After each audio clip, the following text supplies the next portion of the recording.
Hey guys! Welcome back to Daily Movie Recaps.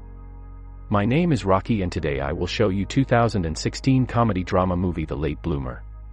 Please like, share and subscribe to Daily Movie Recaps. Dr. Peter Newmans, or Pete, is a 30-year-old sex addiction therapist and author who guides his patients on how they can rechannel their sexual drive into being positive. His best friends Luke and Rich often like to come at his place without giving him any notice. Rich and his wife Jenny have 2 kids while Luke's girlfriend Rachel has recently broken up with him. That night they want Pete to play video games with them, but Pete has to visit Michelle, his friend and neighbor, for a small get-together to try out some of the new recipes she's come up with. At Michelle's place Pete meets her boyfriend, Charlie. Pete then talks to Michelle, who is cooking dinner for the guests. He tells her how good her cooking is and how she should have her own restaurant, but Michelle doesn't think she's ready yet. Their fun and pretty flirtatious conversation are interrupted by Charlie, who is constantly shouting on his phone. The next morning Pete goes to meet his parents. His mom worries that he's so busy with all his work that he doesn't have enough time to date. While his father points out the irony that Pete writes books about sex but has never himself had a girlfriend. Later at work, Pete's boss Caroline gives him good news. He's been accepted to do a NED Talk about his new book, and he's also going to be interviewed on live radio. Meanwhile, Michelle dumps Charlie, after which Pete goes over to cheer her up. She breaks down and tells him that she doesn't want to be with Charlie anymore because Charlie is always focused on his work, which makes her feel lonely all the time. She's also taken Pete's advice and decided to become a chef so she can invest her energy into something new.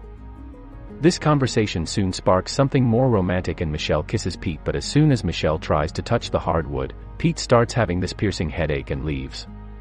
The next morning Rich and Luke show up at his place again and wake him up for a 3-on-3 basketball game that they had planned. Pete tells them about his massive headache and requests them another time. At the same time, Michelle shows up to thank him for being there for her the previous night and apologizes for the kiss. On their way to the basketball game, Luke and Rich advise Pete to take his chance with Michelle now that she's back in the dating pool, but Pete doesn't want to take advantage of her emotional vulnerability. Pete is such a sweet guy. Later, while playing basketball, Pete gets hit by the ball in the nuts so hard that he actually passes out.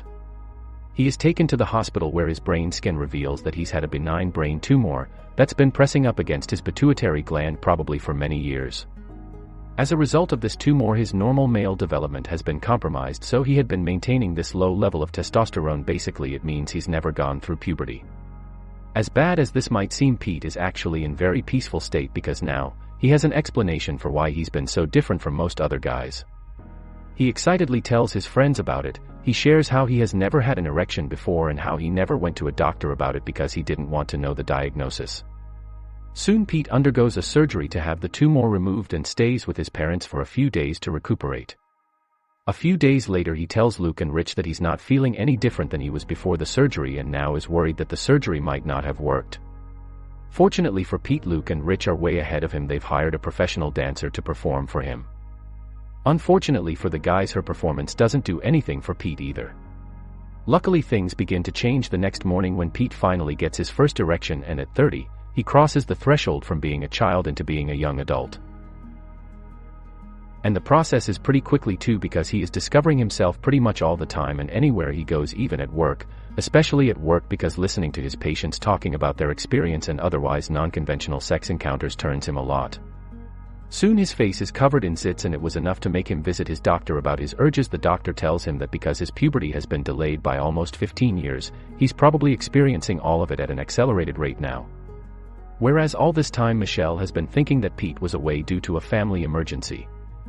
Then she's decided to go to Santa Barbara on a culinary retreat organized by some famous chef and restaurateur named Bobby, but she clearly cares a lot about Pete.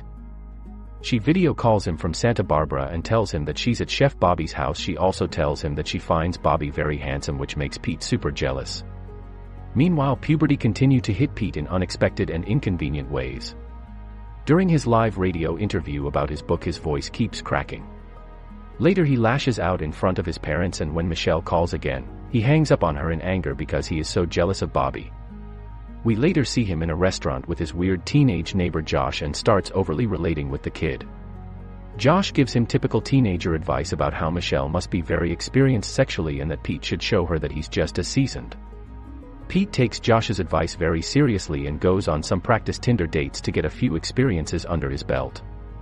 One night Charlie shows up at Michelle's apartment apologetic and wanting to get back with her since Michelle is away. He talks to Pete and leaves some flowers at her doorstep. When Michelle returns from her retreat the next day, she thinks that Pete had left the flowers for her. Pete acts as if he had actually gotten her those flowers and finally musters up the courage to ask her out, and she agrees to go out with him, but Pete has forgotten that he's supposed to babysit Rich's kids that night. Later, Pete's new dating guru Josh advises him that he shouldn't be so nice all the time, so Pete starts acting like a jerk on his date with Michelle, which surprises her. Rich and Jenny show up to the same restaurant because, as it turns out, Pete has stolen their reservation.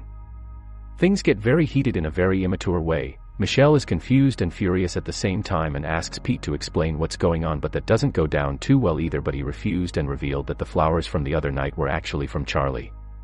Pete lets his emotional frustration and sexual drive take over him so much that the next day he's even ready to have oral sex with a patient of his. Luckily his boss comes in before anything happens. She's disappointed with Pete and asks him to leave. Tired and confused about all these new changes, Pete seeks his dad's advice and the two have an emotional heart-to-heart. The next day Pete is at the Ned talk about rechanneling sexual energy, but his newfound sex drive changes the course of his talk, and in the middle of it he goes on a rant about how his own theories have some deep flaws and that sex is actually awesome and important in life. Needless to say, he gets a standing ovation from the student body, which is most of his audience. Later he goes to Rich's daughter's birthday party and makes things right with Rich and Jenny. Jenny tells him that Michelle has been hired as a sous chef at Bobby's new restaurant and that he should go there to support her. He does exactly that, but Michelle isn't happy to see him. She's already back with Charlie and wants Pete to leave, but Luke and Rich force him on to tell her everything, and so he makes a very public confession about his late puberty, and in the end, Michelle breaks up with Charlie and she and Pete kiss. Next, we see Pete and Michelle at the launch of Pete's new book, and Michelle is pregnant standing by his side. The end. Please like, share and subscribe.